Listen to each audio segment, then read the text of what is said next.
So this morning, I just want to say thank you to Sharon for filling in last week. I was on my way on the road again, back to California, and a very, very dear family friend. We celebrated his life, and I have been part of this family's life since I was about 3 years old. So I was there to say aloha till we meet again. And it was wonderful. It was great to be back in Northern California.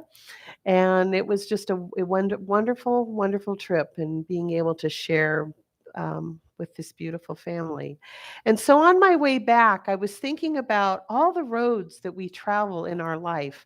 And I was thinking again about, what we're doing right now, which is the study of Gene Houston's The Wizard of Us, and how many roads we all do travel, and not just with our adventure with Dorothy, but of course with her fellows, her allies, which were the Tin Man and the Scarecrow, and of course the Lion. Every single one of them worked together as a unit to get to where they wanted to go. So I have a little bit of trivia about the movie. Um, Originally in the book, the slippers were silver. Yeah, exactly. So the reason why they were changed was, of course, in Technicolor and the yellow brick road, the red shoes would show up better on a yellow road. So that's why they changed the shoes to red. And of course, they had to be sparkly and sequined. So that's why those particular things were changed. And the silver slippers, what they represent are untapped potential that Dorothy and her friends carry with them during their adventure. The Wizard of Oz is a journey of transformation, and it's not just about Dorothy and her friends. They carry us with them. We, along with them, go along the road and we experience what is going on and what is happening within each one of them. Like we've experienced with Scarecrow. He wanted a brain because he thought he didn't have one.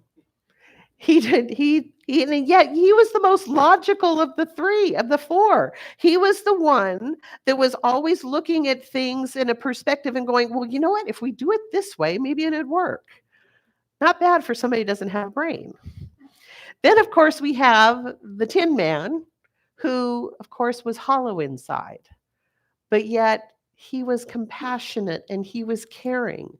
And he was the one that actually, that piece of tin was completely full. Then we have, of course, and I loved what Sharon used last week about the lion and courage, and of course, all the lions and tigers and bears. Yes, that we tend to experience in our lives. And so then we get on and off our roads. And then again, we get to the fork in our roads. Dorothy's transition was all about how she grew into her shoes. And yes, it is all about our shoes. They are really powerful. I mean, we women, you know why we have high heels? Stand taller. But actually, it's less than dramatic than that. When we are in our shoes, in the right shoes, whatever shoes reflect us, it is because we are in our power. We are stepping into new things. And yes, that's figuratively too. We take new steps, different steps, side steps, forward steps, backward steps. But our shoes constantly propel us to, more positive or sometimes side steps that we don't exactly count on.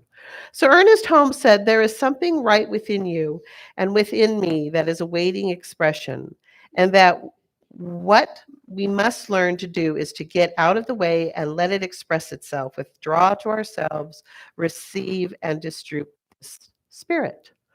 The biggest issue that we have in our spiritual journey is that we're constantly getting in front of ourselves. We're constantly trying to fix it.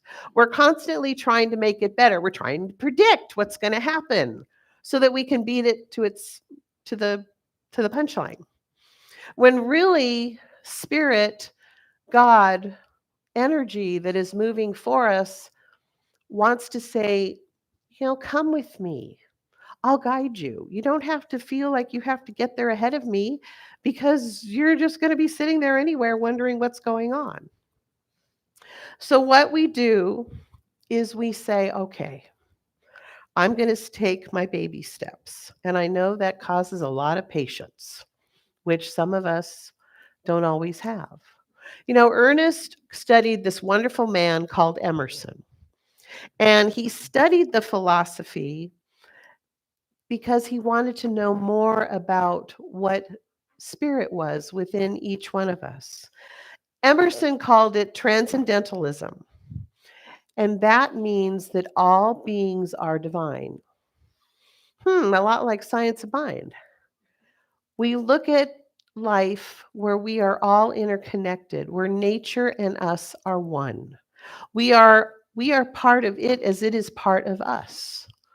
Everything is living. Emerson defines basically self-reliance as an ability to listen to your inner voice or intuition without being afraid of what others may think about you.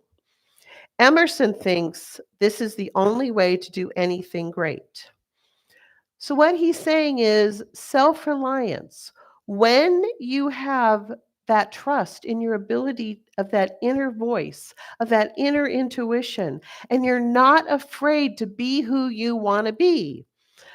Terry Cole Whitaker had this great book, and it was called, or actually phrase too. She says, "What you think of me is none of my business." Right? Right. And many times, those of us that appear self confident, come off strong, appear arrogant. When we're not really arrogant, we're saying, you know what? I know what I'm doing. I know where I'm going. I know what's going to happen. And this is what's going to go on. But what happens is we look at that person and we say, my God, you're just full of yourself. How are you going to make any difference? How are you going to work anything wonderful? Because it's all about you. It's not. What it is, it's that self-reliance, arrogance that gets things done, to make things better, to make things great, to make things, even better than they were. But what happens is we look at self-reliance in individuals as a negative. How dare they think that they're good? How dare that they think that they're strong? Why do we do that? When actually we should be looking at that individual and saying, wow, they are so self-reliant, they are so confident. I want to know more about that so that I can be part of that. Emerson was also part of a spiritual circle with all of that, with the transcendentalism and how the spiritualness actually defined or fit into it. I'm looking at my notes and I'm thinking, how did I write this? Because there's always so much I want to teach you on Sunday. And sometimes what happens is I look at my notes and I go, what was I thinking when I talked about? No. Spirituality is a big part of our journey. Right now, what's going on is people are feeling they want to be more spiritual than religious. I get it. And what's really cool about Science of Mind is that we are already there. We are already on that spiritual path. Yes, we've had religion, we've had dogma, we've had all of that, but now we're on the spiritual path of where we are connecting. And so when we look at people like Emerson that have gone into transcendentalism and they can connect all the dots and they can connect myself and everything to nature, we're that much ahead in our spiritual journey. Spirituality can be defined generally as an individual's search for ultimate or sacred meaning and purpose in life. It can mean also to seek out or search for personal growth, religious experience, belief in a supernatural realm or afterlife, or to make sense of one's own inner dimension. When we look at spirituality, we look at relationships, values, and life purposes. Most of us will say, well, I don't really know what my life purpose is. What have I come here to do? That's why I'm here to see you, because I have no clue about what I'm doing. Come on, Rev, you're supposed to tell me what my life purpose is. That's why I've fallen through the door. You haven't fallen through the door. You've walked through the door with a consciousness of there is something here, there's something higher that I want to know about. My life purpose is to be the most amazing person, no matter what you accomplish. Do we really need certificates and awards to really make a dent in life? No. Just being, just allowing yourself to help your fellow human. That's your purpose, to create joy, to create happiness. Emerson believed in reimagining the divine as something large and visible, which he referred to as nature. Now, I'm sure that some of you are thinking nature. Does that mean a forest with lots of trees and butterflies and that kind of thing? No, nature is this. This is nature. Yeah, we're not in the trees and we don't hear birds, but we're in it. We're in it right here and right now. In the transcendentalism, he perceived that divine was in a new image. It was more tangible. If you told people you could find God in nature, you could say, oh, hug a tree. There's God. Actually, God is right here. I talk about this often. It is. Everything is a reflection of the divine. Everything is a reflection of what we as a human race, as a human beings and human doings have created in this lifetime. In transcendental consciousness, the subject and object, as Emerson writes, are one. No experience is more valuable than this. Emerson declares, within us, he says, is the template wherein all wisdom and all good abide. This is the source of genius, virtue, and love. Emerson likes to justify, and I thought, why does he have to justify anything? Here is this man that was an amazing, not only scholar, but he was a philosopher. And he changed the world with his essays and his thoughts. And he justified that man's divinity in self-reliance. He argued that each person harbors a fragment of the divine within themselves, highlighted by a harmony between the cosmos and the human spirit. That human spirit is soul. So we are connected to everything. Think of yourselves as standing in the middle of a meadow and looking up into the night sky, and it's just simply full of stars. Just a beautiful white blanket of just stars. And then breathe in and allow yourself to close your eyes and breathe in and reach. Not, well, you could if you wanted to physically, but just allow your soul to reach into that beautiful, beautiful universe, feeling connected from all the energy. In self-reliance, there are three concepts: being responsible, being disciplined, and being confident. Seems like it goes together pretty well. Being responsible, we acknowledge, we accept what we're doing. We say, yes, I did that.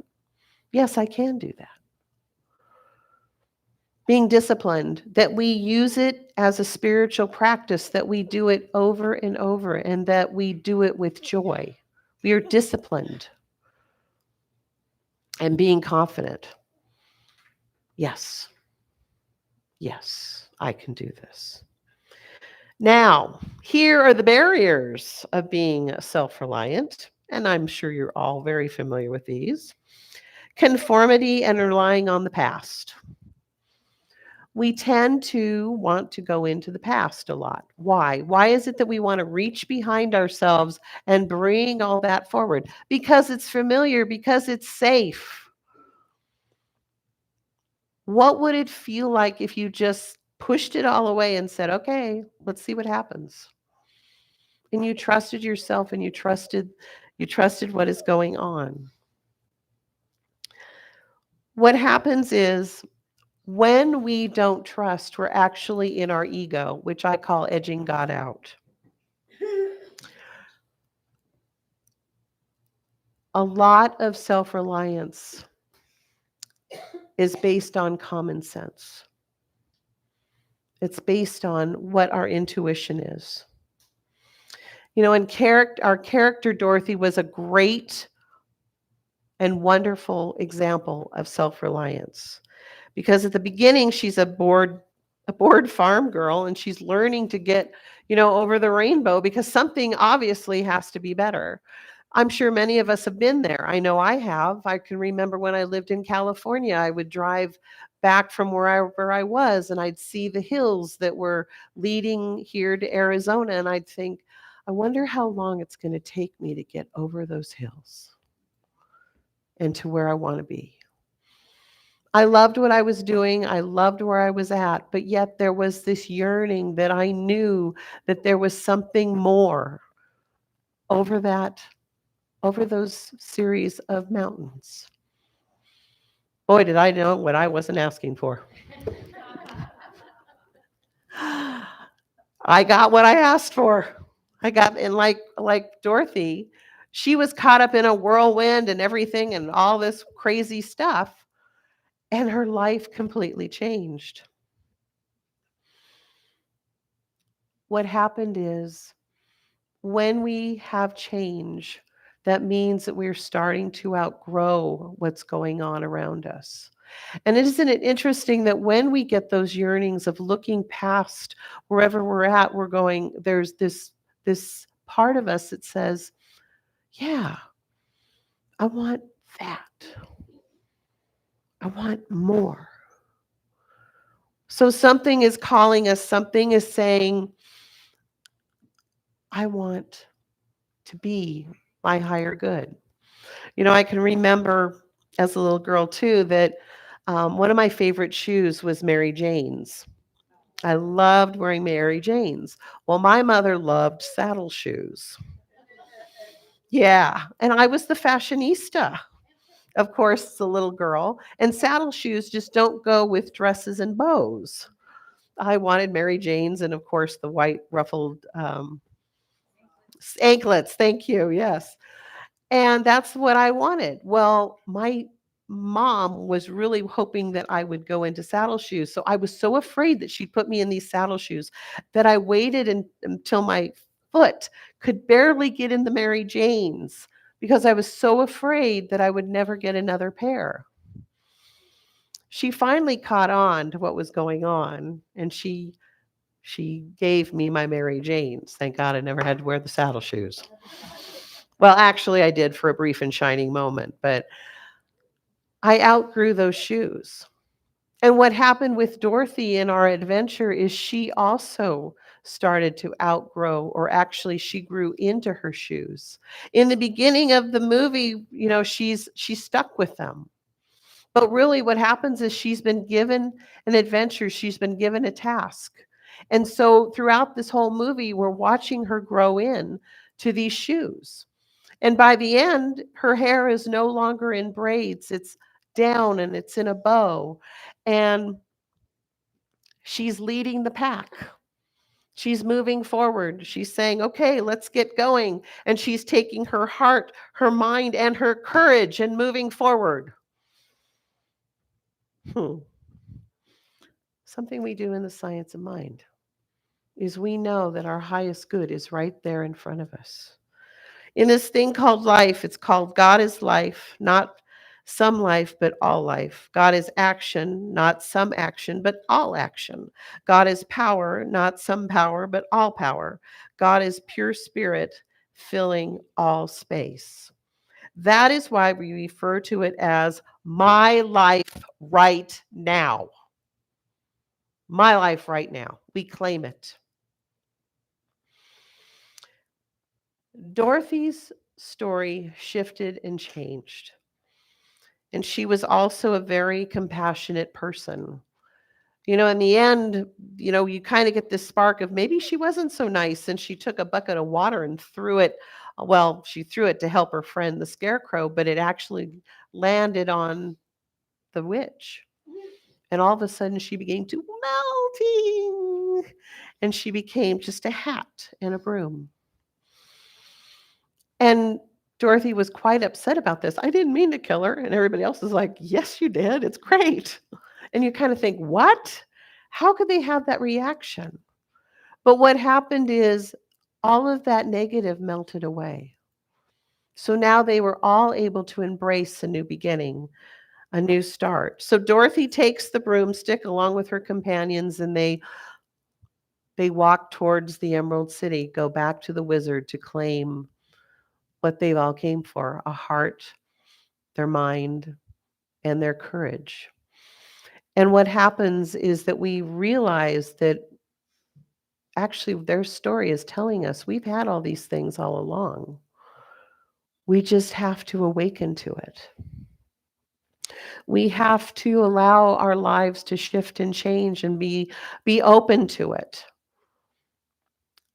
To know that when we have confidence, it's not arrogance. It's not thumbing our nose at our friends or life. It's basically saying, I claim my highest good. I claim what I know to be true.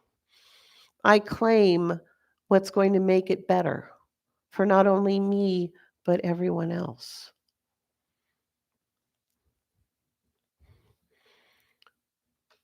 We have a heart. We have the mind. And we definitely have the broomstick to keep sweeping things that are negative in our lives away. And we will continue to open our hearts and our minds and continue to learn. But don't be afraid of being self-reliant. Don't be afraid of who you've come here to be. Don't allow someone else to say you can't do that, because you can. You can do whatever you've wanted to do. Just be determined and just allow spirit to work through you as you. Ernest Holmes said from Help for Today, simply affirm that you belong to the universe in which you live. A power greater than you are has put you here. Everyone has a place to fill in life, and the world has need of you now. Therefore, you must affirm and believe you are one with life because you represent life. You are on with infinite intelligence because you can think and reason and have the capacity to choose. You are a creation of the divine mind. And there are four us, and we are a child of God. And so let us join together in silence,